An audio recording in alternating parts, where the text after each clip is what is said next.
Starting all over again, it's gonna be rough on us, but we're gonna make it. It's Breakfast with Bob. Thank you, PonchoMan. This is Breakfast with Bob, not quite Kona edition. We are brought to you by Hoka One Credo Tri, Four Seasons Walleye Challenge Daytona, Form Goggles, Canyon Bikes, Normatec, Amp Human, VeloFix UCAN, and our Challenged Athletes Foundation. Right before COVID hit, we sent out 3,921 grants, totaling $5.9 million to keep challenged athletes in the game of life through sport. Our next guest, we have not met before. I'm so excited to get to meet him and chat with him. He just won the Purple Patch Conference Performance Reset Contest. And unfortunately for him, he has to go on my show. That's part of the deal. His name is Paul Gryglewicz. How you doing, Paul? Doing well, Bob. Doing real well. I appreciate you taking time. And you've been a Purple Patch guy for a while. What got you in the Purple Patch to begin with? Well, I got introduced to Matt Dixon through a friend of mine who said, you have to read the Well-Built Triathlete book. So I got a hold of it. The only regret I had was I bought the digital edition first. So then I ended up buying the paper edition so I could earmark it. Then I read Matt's second book. I got addicted to his podcast. And I just said, I have to be a one-on-one Purple Patch athlete. And, to be honest with you, I am every pillar of the Purple Patch framework that we teach. And I lead a very busy life, as we're going to get to know, but I also look at challenges and adversity in a positive light. So since joining the one-on-one coaching platform, my coach Brad and through the oversight of Matt and Purple Patch as a whole, everything was the right fit for me and my training. So when I look at your background, usually when you're talking about a successful businessman, it doesn't start with got kicked out of college. No, but the real successful ones drop out of college. That's right. Yes. That's right. Got kicked out of college. So even before we get to that point, talk a little about what is it? Were you an athlete growing up? Yeah, my parents put me in every type of sport possible, including Ukrainian dance. So I had a huge exposure to all kinds of sports, but mostly my sports were team-based sports. So soccer and football. And I participated in the track and field and cross country. I never really understood how to do endurance sports very well. So I did better in the team sports as a kid growing up, but I got my coordination foundations and things like that.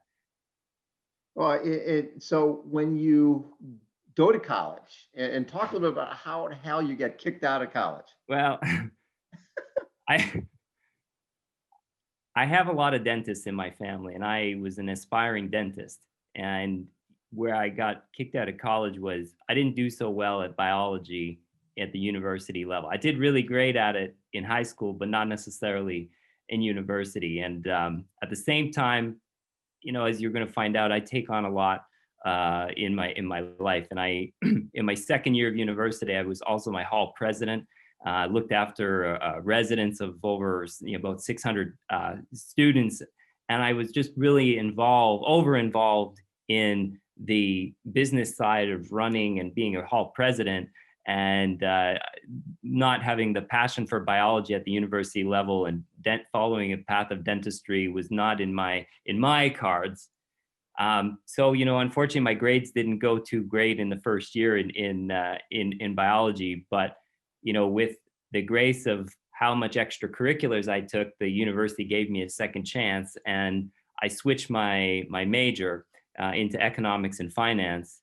And to be honest with you, that was my first point of hitting really rock bottom in terms of failing. I was my first taste of failure, and I looked, and I didn't necessarily call it failure because I really never forgot how terrible that really felt and how embarrassed I was, and that I knew I had the ability to do something great, and I just needed to put those abilities to the right topics. And that was, for me, more core business, which economics, finance, strategy, those were all my fortes. And it was a light switch. Immediately I was, crushing it out of the gate. And I was able to, use that moment of challenge and setback, but put myself on the path to going, not only finishing that degree. I actually got one of the top jobs in consulting out of my undergrad, and then a few years later pursued my MBA. And during my MBA, I got onto the men's varsity squash team, and squash was still relatively new to me, but I'm just such an like core athlete who always wants to put the best footing forward. I was actually able to get myself to become an athletic scholar while finishing my MBA. So, well, not only that, weren't you also playing a high level golf? Yeah, that's right. So looking at that as well, through high school, I always worked at a golf course and kind of had a little bit of a knack for playing the game. And when I was finding myself still in university, I chose one summer to go and get my golf professional's card and became a golf teaching professional. And I built a nice little business focused. I built junior golf camps and really gave back to the junior golf community. I actually had it was about 200 juniors through the program, and each summer, and ran tournaments for them and golf clinics. I really used that initial business and entrepreneurial spirit, I think, that was in me to go and use those monies for further education and pay for my master's degree that way. So your dad knew of the Ironman, right? And wasn't it one of your grandparents was also So yeah, my dad, so going back into the 80s, when the exposure to Ironman was getting access to seeing Dave Scott and Mark Allen, and I'm sure you were in there too, Bob, on the TV broadcast. Yeah. And my dad always said to me, he said, this is an impossible sport to do. And, you have to be a super elite athlete to complete such a challenge. And he explained all of these distances to me. And it felt, at the time when I was a kid, I thought, wow, that's so incredible. And to see my godfather's brother actually went to Kona and competed there. And he gave me, I don't know which birthday it was, but I actually got his Bud Light and Gatorade Ironman, teal blue T-shirt, and I wore that shirt. It was a dress on me at the time, but I wore that shirt till it had holes in it, and we had to throw it out. But that was my initial exposure to Ironman, and I said to my dad one day, I'm going to do an Ironman, and not only am I going to do an Ironman, I'm going to get to Kona, and it really was a driving force into. I didn't find my way into triathlon right away, but it was my dad actually explaining how admirable it would be to actually compete and even just to finish an Ironman. And now I've done a few, and I continue to pursue that passion. When I lost my dad just a couple weeks ago, it was Canadian Thanksgiving weekend, which coincides with the Kona World Championship. And not having him here, it's been tough, but I'm going to carry his spirit to me, and I'm going to use that really to fuel my Kona qualification day one day. It's going to happen. So you were part of a Purple Patch team doing virtual Ironman, and you've got all these plans. December 9th, I'm going to go for a little 4K 4-mile run, easy pace, not a problem. Then later, after my Zoom meetings, we're going to do some Zwift stuff. I'll do 40, 50 miles Zwift. And while you're on one of your calls, you could see on your phone, your mom is calling you, but you're pushing to voicemail. And then all of a sudden your wife comes in the room, and you knew right then something was up. Yeah. It was the virtual Ironman celebration weekend. And you're right. I woke up, because I don't have access to a swimming pool still under the COVID restrictions.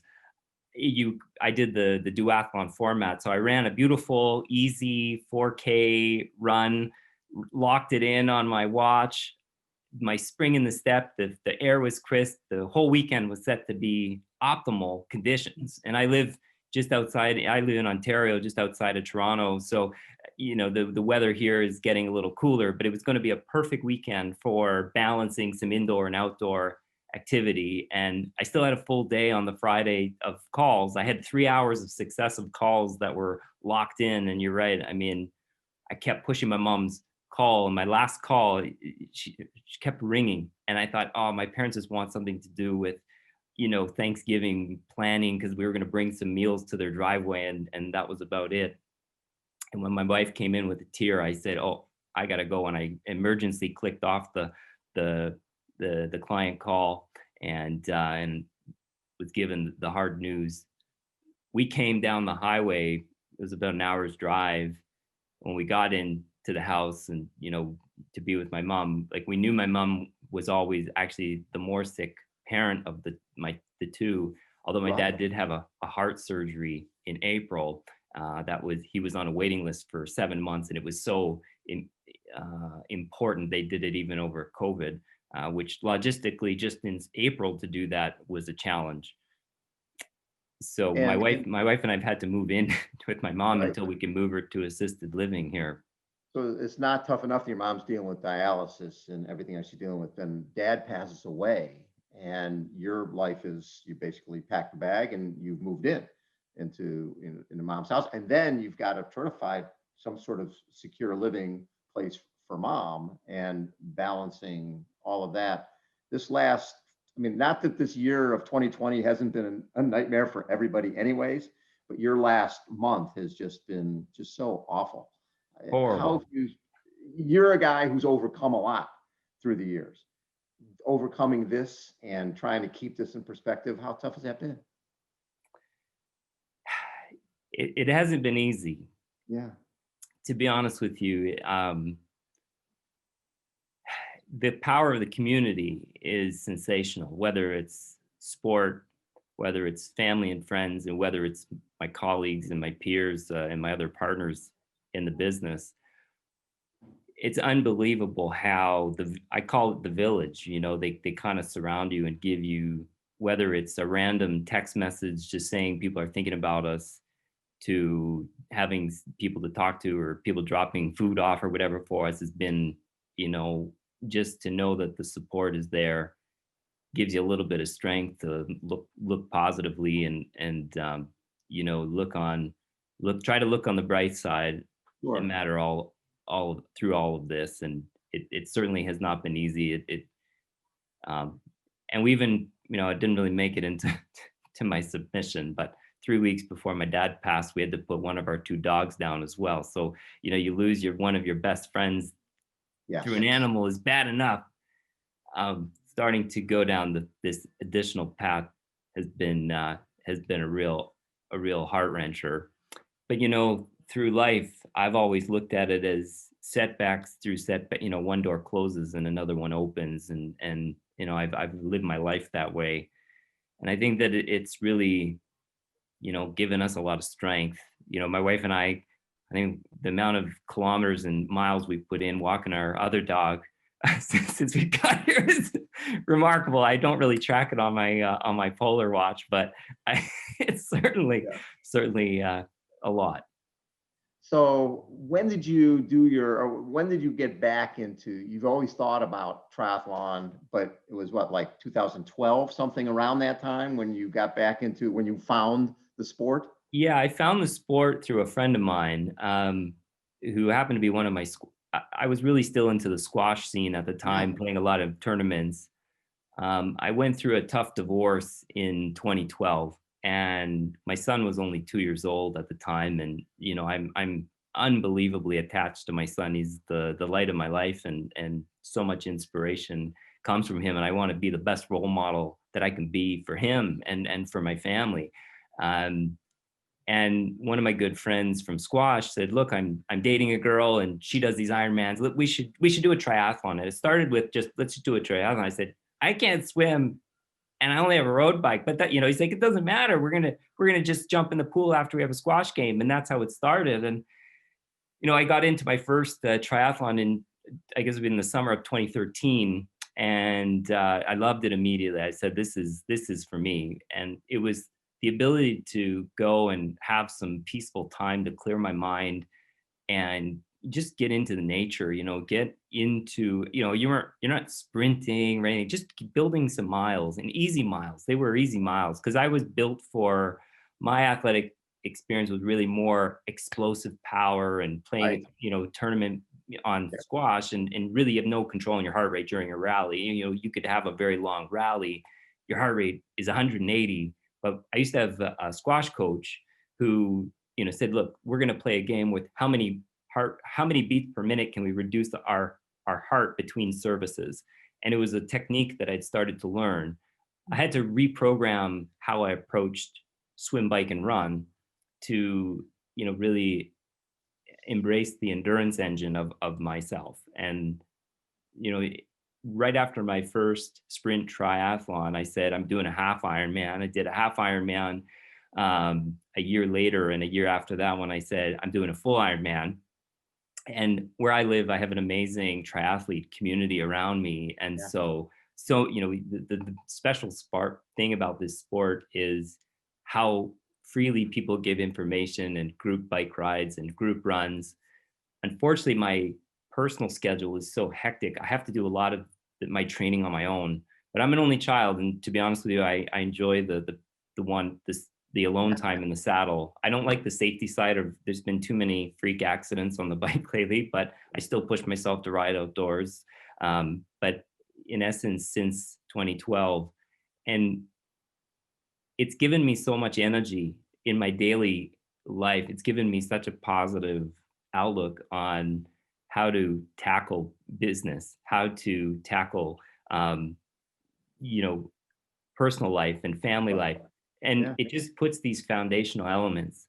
So while there is a stress related to endurance sport, to be honest with you, Purple Patch really give me this sense of education behind how to apply the right amount of stress, not to tip you off and get injuries and get, and you can still improve your times and you can still get better in all of the sports.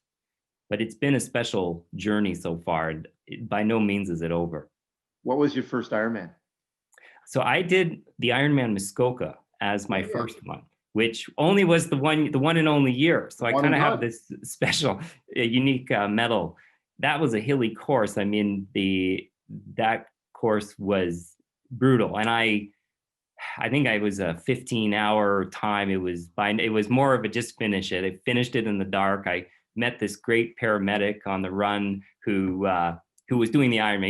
He wasn't. I didn't need the paramedic, thankfully, but he became like my best friend, and we finished the race together, which was really. You special. met him during the marathon.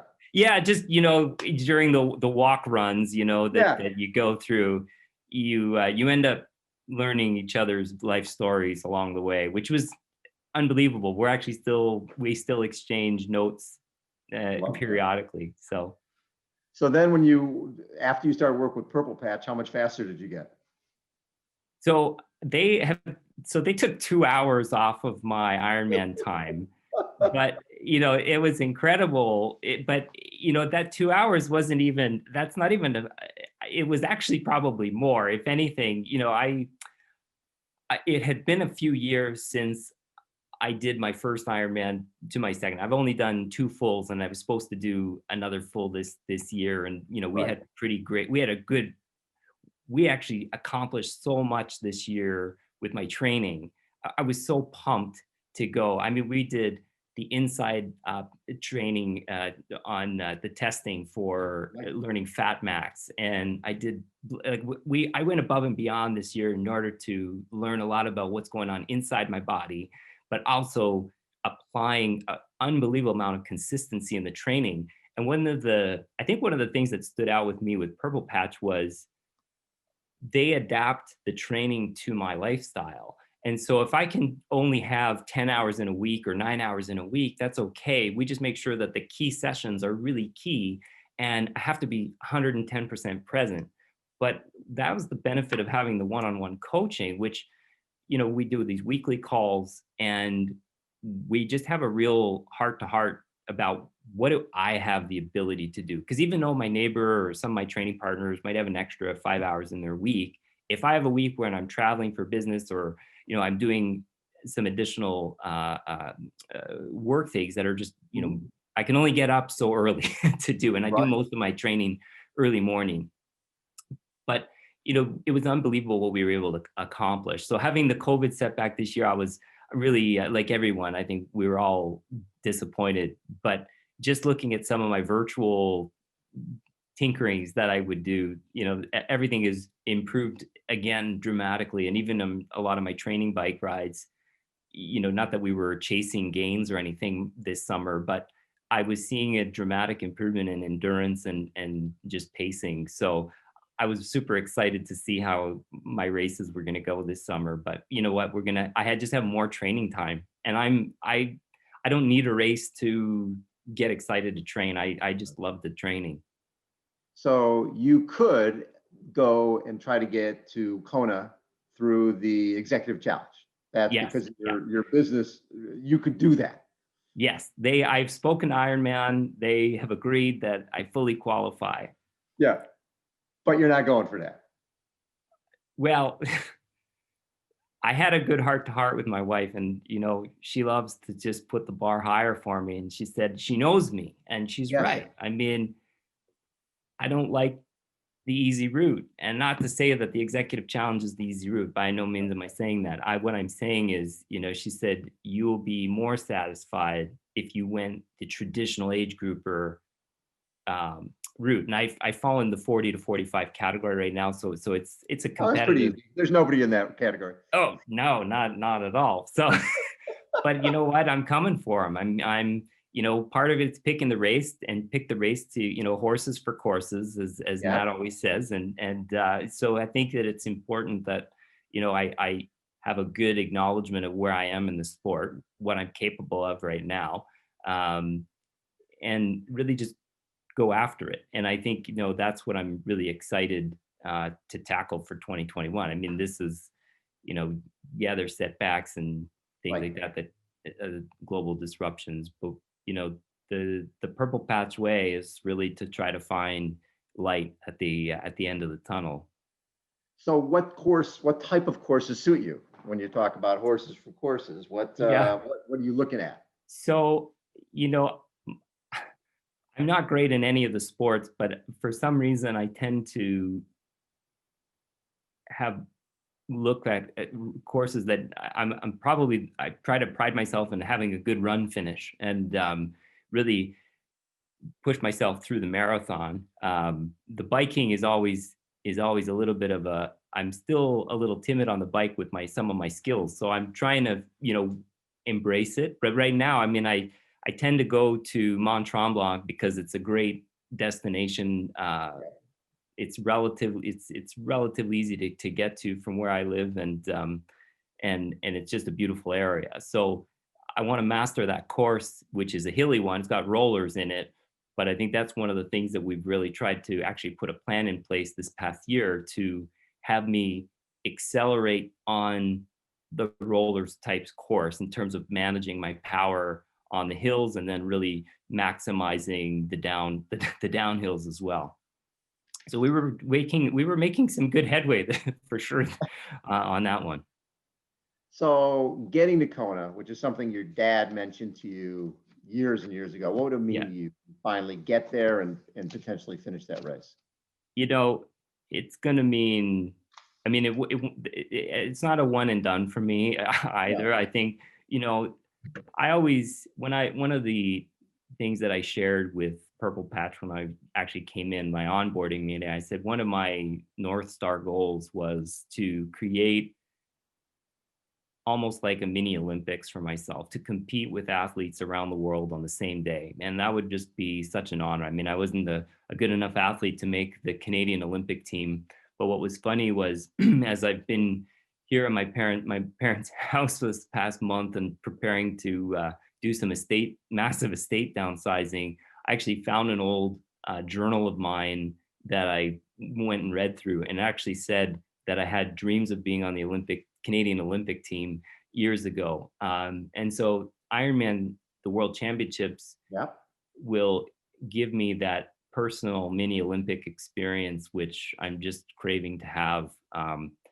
So I think just about, this big goal and just putting and enjoying the journey. And it's not a straight line. I mean, I've had ups and downs and niggles and, Yep. little things, but, it's not, it doesn't, none of these things deter me. Actually, they fuel me to do better tomorrow and do better the day after that and do better a month after that. And by next year, I want to be in the next, in 5% faster.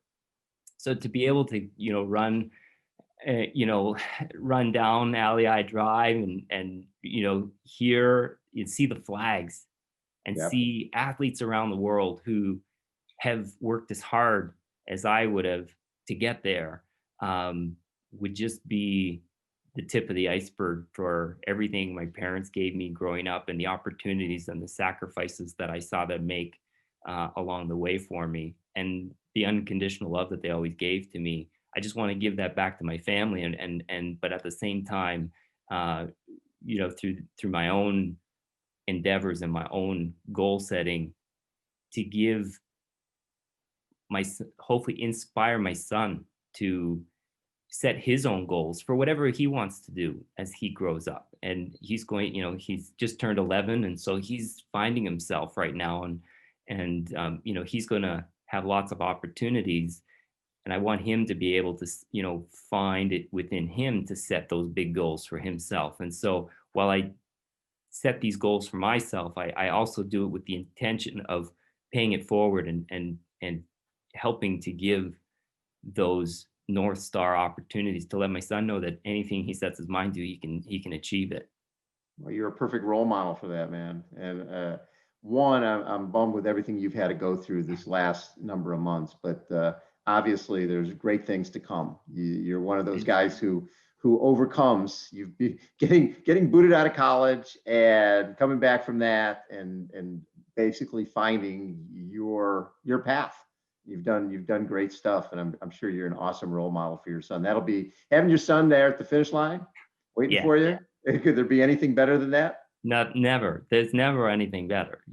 When I see Tim O'Donnell and Rinnie go and kiss Izzy there at the end, it's unbelievable. You just aspire to want to give your family that kind of experience, and I look to those that are better at me and figure out, how do I get there. I actually offered Lionel Sanders free golf lessons through to see if he could maybe give me some tips along the way. Unfortunately, I never got to get on the course with him yet, but when I see his swing, I just see these little things I want to fix. That's so funny. I was just chatting with him the other day. We haven't posted the interview yet, but he goes, I realized that I was sort of hurting myself because I was playing way too much golf. Yeah. I should have been training, and I was out on the golf course for 4 hours. What the heck was I doing? Yeah, there's a few postural things he's got to work on. Love it. Hey, Paul, thank you so much for taking time. It's going to be fun. So you'll be part of the Purple Patch reset next week. Oh, absolutely. I think I was one of the first. As soon as I saw the email, I registered. I couldn't wait. And I said to my wife, I just treated myself to a weekend of education on triathlon. It's going to be a lot of fun. I'm actually going to drive up there and be there for the duration, just because we'll have some, we'll do some fun interviews up there as well. Yeah, it's going to be amazing. He's done an amazing job with the agenda. Paul Gryglewicz has been our guest, and we're so excited to have him with us. Thank you, Paul, for taking time and coming on our Breakfast with Bob virtual edition. It's a great pleasure. Thank you so much, Bob. All right. Again, my name is Bob Babbitt. Breakfast with Bob, not quite Kona edition. Thanks, everybody, for tuning in. We'll catch you next time.